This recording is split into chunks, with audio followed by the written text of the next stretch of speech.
शुभ घड़ी आई आज झूमे नाचे गाएंगे, शुभ घड़ी आई आज झूमे नाचे गाएंगे। गुरुवर निर्णय सिंधु वेला 4 पद पाएंगे, गुरुवर निर्णय सिंधु वेला 4 पद पाएंगे। गुरु विद्यानंद जी करेंगे संस्कार, छाया आनंद अपार।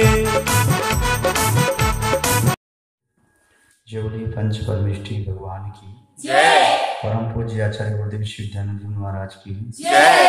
श्रीमद जैन धर्म की जय। परम पूज्य गुरुदेव आचार्य भगवान वसुनंदी जी महाराज की जय। उपस्थित पुण्यात्मा मानव, हम अपनी बुद्धि का उपयोग स्व और पर के हित में करें तभी उसकी सार्थकता है। जो अपनी बुद्धि का प्रयोग दूसरों को ठगने के लिए करता है, कई बार उसकी बुद्धि स्वयं के लिए घातक हो जाती है। संसार में एक से एक श्रेष्ठ लगती है। एक कहावत है पश्चिम बंगाल में, बंगाली भाषा में, ननद के भी ननद बोली, ठगने वालों को भी ठगने वाले मिल जाते हैं। इसलिए जो व्यक्ति दूसरों को ठगने की कोशिश करते हैं वे भी कभी न कभी ठगाई जाते हैं। सदा धूप नहीं होती और सदा बारिश भी नहीं होती। कभी कोई व्यक्ति ठगाने में आ जाता है तो कभी ठगने वाला भी ठगाया जाता है। एक साहूकार जो पैसा उधार दिया करता था, एक बार उसने अपने किसी कृषक को पैसा उधार दिया और ब्याज भी तय कर लिया था। किसान पैसा देने के लिए आया, उसके साथ उसकी पुत्री भी थी। उसने साहूकार ने कहा कि तुम पैसा उधार न दे पाओगे तो तुम्हारी पुत्री को मैं ग्रहण कर लूँगा।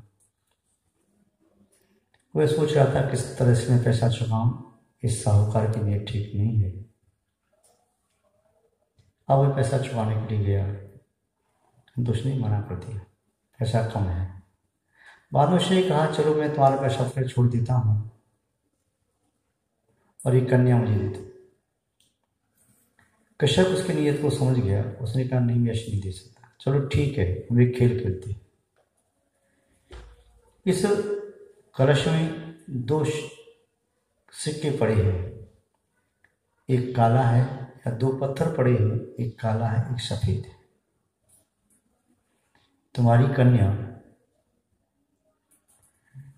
यदि सफेद पत्थर निकालती है तब तो कोई बात नहीं, यदि काला पत्थर निकालती है तब निस्संदेह वह कन्या तुमको मुझे देनी पड़ेगी। किसान ने कहा ठीक है ऐसा ही हो। कन्या समझ गई कि साहूकार ने कोई न कोई चालाकी की होगी। उस साहूकार ने उस कलश में दोनों ही काले पत्थर डाले थे। उस कन्या ने पत्थर हाथ में लिया, सोचा काला पत्थर हाथ में आया, अंदर वाला पत्थर भी काला होगा, कैसा भी हो सकता है, अब क्या करना चाहिए। उसने शीघ्रता से अपने काले पत्थर को जो हाथ में लिया था, यदि दिखाती है तो उसे उसका बंधक बन के रहना पड़ता। उस कन्या ने पत्थर शीघ्रता से उठाया, कलश में से निकाल के और शीघ्रता से नदी की ओर फेंक दिया। पत्थर नदी के पानी में डूब गया। उस साहूकार बड़ा गर्म हुआ, कन्या ने कौन सा पत्थर निकाला दिखाया नहीं, दिखाना चाहिए और शायद मुझे विश्वास है काला पत्थर निकाला होगा, इसलिए कन्या को बंधक रूप में रहना पड़ेगा। कन्या ने कहा इतना गर्म होने की आवश्यकता नहीं है, आपके कहे अनुसार कलश में 2 पत्थर थे, काला और सफेद। जो पत्थर मैंने निकाला मेरी भूल से, अज्ञानता से मैंने आपको नहीं दिखाया कौन सा पत्थर निकला, वह पत्थर मैंने नदी में फेंक दिया। जब फेंक दिया तो निकल के नहीं आ सकता। अब जो दूसरा पत्थर बचा है उसे देख लो कौन सा पत्थर है। वह पत्थर कौन सा है उसे मालूम चल जाएगा। अब उसमें देखा गया तो काला पत्थर था। बोले देखो ये काला पत्थर है। इससे सिद्ध होता है कि जो मैंने फेंका था वो सफेद पत्थर था, काला पत्थर नहीं था। इसलिए मेरा तुम्हारी बंदा बन के नहीं रह सकती। साहूकार हाथ मलता हुआ रह गया। साहूकार ने दोनों ही पत्थर काले डाले थे। सोचा कि जो हाथ में इसमें जौन सा पत्थर भी आएगा, जो भी आएगा, काला पत्थर ही होगा और मैं बंदा बना के रखूंगा। महानुभाव, कई बार व्यक्ति अपनी बुद्धि को सामने वाली बुद्धि से श्रेष्ठ मान लेता है, किंतु ऐसा सफलता नहीं होता। इसलिए उत्तम ये है हम किसी को ठगने की कोशिश न करें। सरल और सहज चित्त यावत जीवन सुखद होता है, सुख शांति का निर्माता होता है, उत्पादक होता है। हम सबके लिए भला सोचें, भला करें और भले बन करके रहें।